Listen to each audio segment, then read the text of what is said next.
Rated PG, patnubay at gabay ng magulang ay kailangan sa mga batang manonood.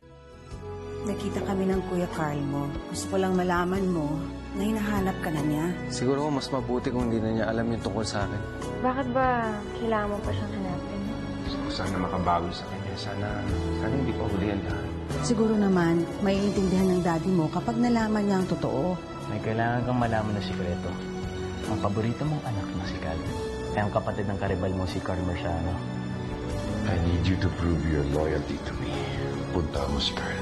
Ano ba talaga sadya mo, Calvin? Nandito ako para sabihin sa'yo na hiwalayan mo si Tita Natalia. Gusto ko lang sanang tanungin kung mayroong Manolo Herrera na nakatira dyan sa home ninyo? Meron nga po. Okay, thank you. Attorney, si Dr. Polina ang dapat managot na to. Kung iuurong natin ang demanda sa Herrera Beauty Clinic, pagdududahan na nila ang credibility mo. Maaari ka pang makulong. Kung hindi dahil sa akin, hindi magkakagulo-gulong buhay ng nanay ko. Lagi mo tatandaan na nandito lang ako at saka nanay mo para supportahan ka. Anak, may kasamaan ako sa'yo. Nagmasala yung bahay na pinundar mo. Don't worry. Makukuha natin ang bahay natin. Para po sa inyo, Ma'am Natalia. Sa Fiscal's Office, pinapupunta ako para sa hearing ng kaso. Naparito lang ako dahil may dumating na sulat para kay Giselle. Galing to sa Fiscal's Office, pinapapunta si Giselle para mag-testify sa kaso ni Natalia. Ay, natatakot po ako. Giselle, huwag kang kabahan.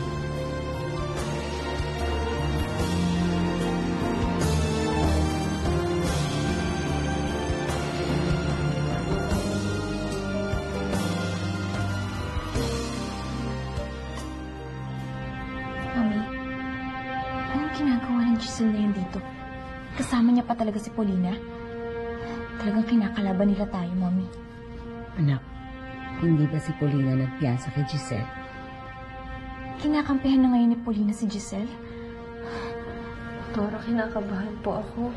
Giselle, huwag kang kabahan. Tandaan mo, wala kang kasalanan. Si Natalia ang nagpabaya sa kanyang pasyente. Kaya siya ang mananagot. Naiintindihan mo.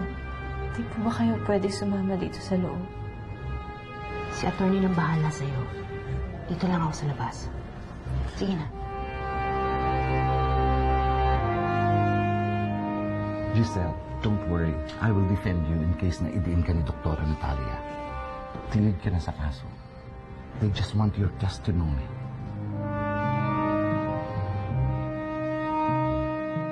Nakatakdang maganap ang hearing ngayon sa Fiscal's Office ng Quezon City ni Naomi Malandrino laban sa sikat na cosmetic surgeon na si Dr. Natalia Herrera. Ito ang kauna-unahang pagkikita ng dalawa matapos ang pangyayari sa Herrera Beauty Clinic. Ito po si Bernie Scow, nag-uulat para sa GNN News. Joey? Joey? Yes, boss? Ikaw muna bahala dito, ah. Okay po. Sige.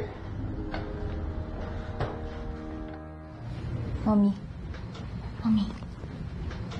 Sigurado ako na si Paulina ang nagtulak kay Giselle para tumistigo laban sa atin.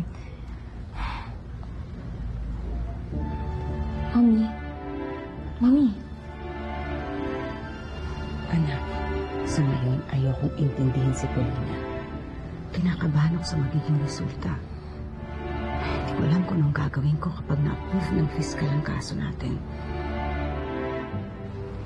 Naomi, huwag kang mag-alala, maayos din lahat to. Maraming salamat, Nico. Hindi maiwasan na kabahan ako. Lalo nang pumasok si Dr. Natalia. Ayoko matalo sa kaso. Naomi, ikaw ang naagrabyado dito. Hindi ka dapat matakot. Mami, huwag kang mag-alala. Suportado tayo ng mga documents, kaya naniniwala akong may laban tayo. Sana lang maging maayos ang lahat. Naomi, Nika is right. We'll do our best to make sure na pagbabayaran ni Dr. Natalia ang kapabayaan ng klinika niya. Don't worry. Hindi maiwasan na kabahan ako. Ang gusto ko lang, lumaban para kay nanay. Para maibalik yung bahay sa amin. Sige.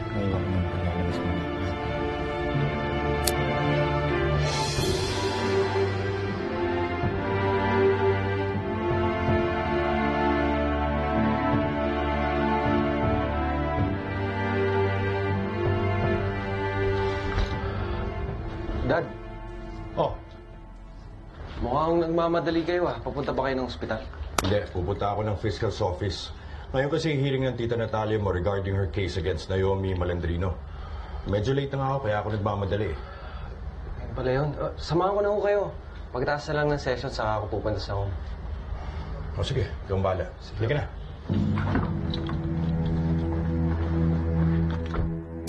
Nakita ko na lang po si Giselle. Pinainom niya po ng gamot at tubig si Miss Naomi habang nagsiseizure. Hindi ko po alam kung bakit niya ginawa yun. Pero tinawag ko po agad ang mommy ko. Painumin mo daw siya ng tubig. Nakuha siya. To check on the patient. Giselle! Giselle, huwag mo siyang iiwan dyan Hanap ang natulong. Pagbalik ko, unconscious na si Miss Malandrino.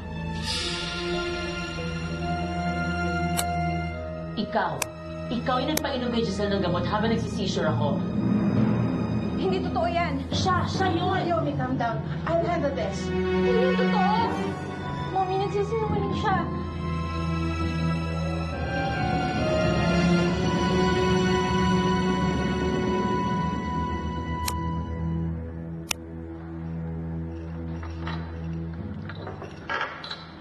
Friend, ang dami ko ng whiteheads. Magpa-diamond pill kaya ako. Sino ba yung tinatawagan mo? Si Giselle, no? Wow, hindi makapaghintay sa chismis. Hindi ko kailangan tawagan si Giselle para malaman ko kung ano nangyayari sa kaso ni Naomi. High blood? High blood dapat?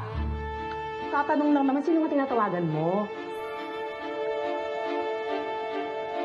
Tinatawagan ko si Carl. Wala naman po talaga akong intensyong masama na painumin ng gamot tsaka tubig si Ma'am Naomi. Sinabihan lang po kasi ako ni Ma'am Adriana na gawin yun Sinungaling ka? Gumagawa ka ng kwento? Adriana, just let her talk.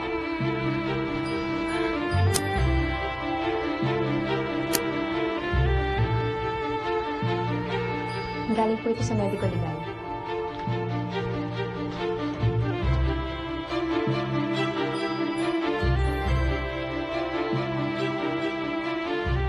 Ayon sa medical legal officer, mataas ang amount ng antidepressant sa system ni Miss Malandrino.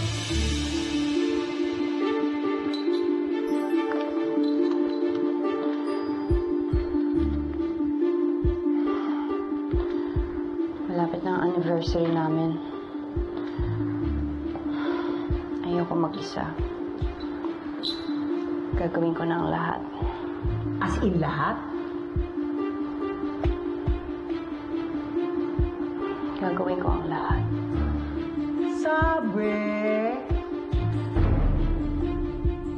Ayon dito sa written statement ni Doktora, hindi sinabi ng kliyente mong si Miss Malandrino na umiinom siya ng antidepressant, kaya pinayagan mo siyang maoperahan. Yes. Standard operating procedure namin ang tanungin ng bawat pasyente kung meron silang iniinom na gamot. At ang sinagot sa akin ni Miss Naomi, wala.